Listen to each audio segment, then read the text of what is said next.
I keep seeing people talk about Airbnb and how that's gonna make the market crash in the US, but the problem is that it's gonna be area to area. In today's video, I'm gonna show down what area I think you need to worry about and what area you shouldn't worry about, so you can figure out, is this something you need to worry about in your hometown?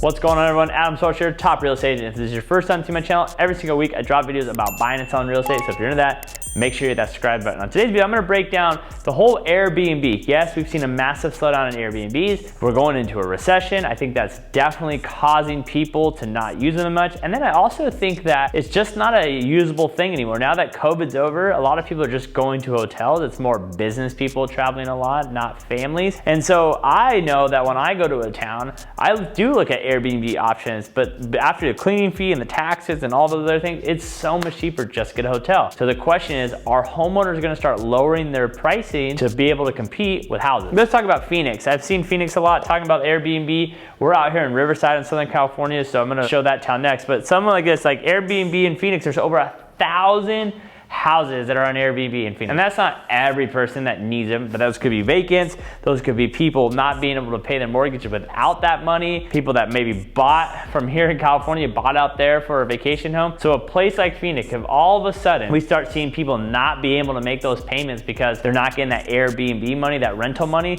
then they're gonna have to try to rent it full time or put it on the market. And if it goes on the market, we've already seen a slowdown in Phoenix. Those prices were definitely really inflated. That is going to be a city that's gonna be really affected by a recession and the Airbnb market crashing. But let's go somewhere like Riverside, where we're from, and this is why every city, I think, in the US during this market correction or crash is gonna be completely different, because where we live, we have about 95,000 homes and we only have 425 houses on Airbnb. So even if all of a sudden tomorrow all those houses hit the market, we would be still lower than our average before COVID hit back in 2019. So we are not an area that's gonna be affected by if all of a sudden Airbnb slow down, because we're not really a destinational place like Phoenix, Boise, Florida, and places like that. So if you live in a town where a lot of people have bought Airbnbs and you start walking around and you're seeing a lot of vacancies, go on Airbnb, check how many listings you have. If it's a huge number, then that's something that you're gonna need to be concerned moving forward, because if we go into a recession, what normally stops first? People stop spending money on travel,